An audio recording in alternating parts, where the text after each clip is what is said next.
पाटील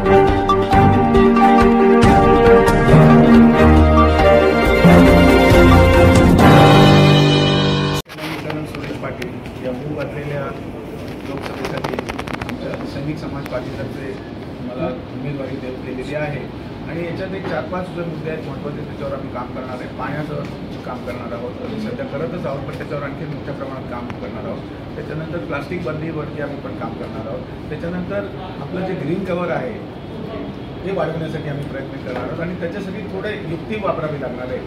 नुसतं रोड साईडचं प्लांटेशनसाठी नुसतं न बघता आपल्याकडे जिथे पाणी आहे अवेलेबल, जसं घाण पाण्याचे जे नाले आहेत तर त्या पाण्याच्या घाण पाण्यामध्ये त्याच्यात कॅल्शियम आहे, नायट्रोजन आहे, त्याच्यामुळं त्याचं ते जर पाणी आपण वापरलं झाडांना तर झाडांचं पण वाढ 10 पटीने होते आणि ते वाचलेलं पाणी ज्याला म्हणतो ना सॉईल म्हणजे रिचार्ज होतं। तर हे 7-8 मुद्दे घेऊन आम्ही काम करणार आहोत। शिक्षणावरती पण आणखीन काही करता आलं तर करणार आहोत आणि बाकीच्या याच्यामध्ये की पुणेकरांना कसं आनंदात जगता येईल त्याच्यासाठी प्रयत्न करत आहोत आणि रोडमॅप आम्ही करणार आहोत की बाबा 5 वर्षांतर काय खरंच काय करायला पाहिजे, 10 वर्षांतर काय पाहिजे, 20 वर्षांतर काय पाहिजे। खरंच आपण मेट्रोच्या दोन्ही बाजूला 50 मीटर 4 FSI द्यायचा का तर मोहम्मद तुगलकासारखं का द्यायचं तर म्हणजे त्यांना पॅसेंजर नाही आहेत म्हणून, आणि ते पॅसेंजर का नाही आहेत तर त्यांनी ते कोचीन आणि जयपूर आणि दिल्लीचा विचार केला।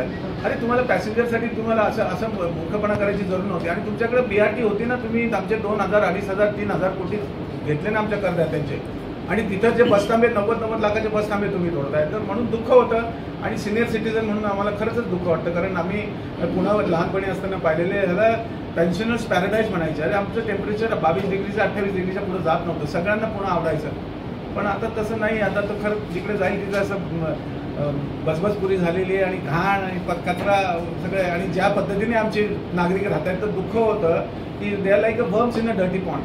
कसे राहतात ते परमेश्वराला माहिती। आता मी अभ्यास दौऱ्यावर गेलो चायनाच्या, अरे आपल्यापेक्षा 5 पटीने मोठा देश आणि आपल्यापेक्षा जास्त लोकसंख्या आपल्या, पण किती सुंदर किती क्वालिटी लिव्हिंग आहे। त्यांच्या सगळ्या इमारती रोडच्या बाजूला अशी अगदी व्यवस्थित असतात। जसं तुम्ही मुंबईची बघा, ब्रिटिशांनी जे क्वीन्स नेकलेस जे केलं आहे मरीन ड्राईव्ह बघा, प्रत्येक बिल्डिंगची हाईट, प्रत्येक बिल्डिंगमधला अंतर, त्याचे रंग किती सुंदर दिसते। जगातलं सर्वात सुंदर तो वॉटरफ्रंट आहे, पण त्याच्यानंतर आपण काय केलं का बघा, तुम्ही हायवेने जावा, सगळ्या बिल्डिंग तिरक्या, कुणी चौकोनी बिल्डिंग बांधते, कुणी एकदमच असं काहीतरी बांधते, काही म्हणजे quality of life is not there. आता जगायचं म्हणून आम्ही जगतोय, तर आपण क्वालिटी लाईफ देऊ शकतो का, हा आमचा अल्टिमेट मुद्दा आहे पुणेकरांसाठी। प्रचारामध्ये सोल्जर उतरणार का? नाही, सोल्जर म्हणजे सर्विंग सोल्जर नाही येऊ शकत, पण परंतु रिटायर आता बघा हे रिटायर्ड कर्नल आहेत ना आमच्या बरोबर अशा।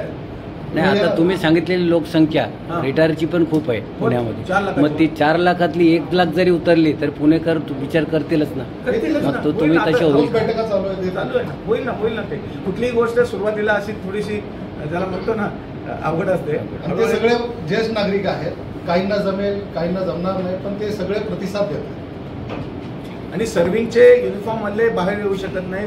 ते बरोबर आहे, पण रिटायर सोल्जरच बाहेर पडले तर खूप मोठा फरक पडू शकतो। पडणार। आमच्या 41 संघटना आहेत आज सैनिकांच्या रिटायर। समोर या मॅम, समोर या।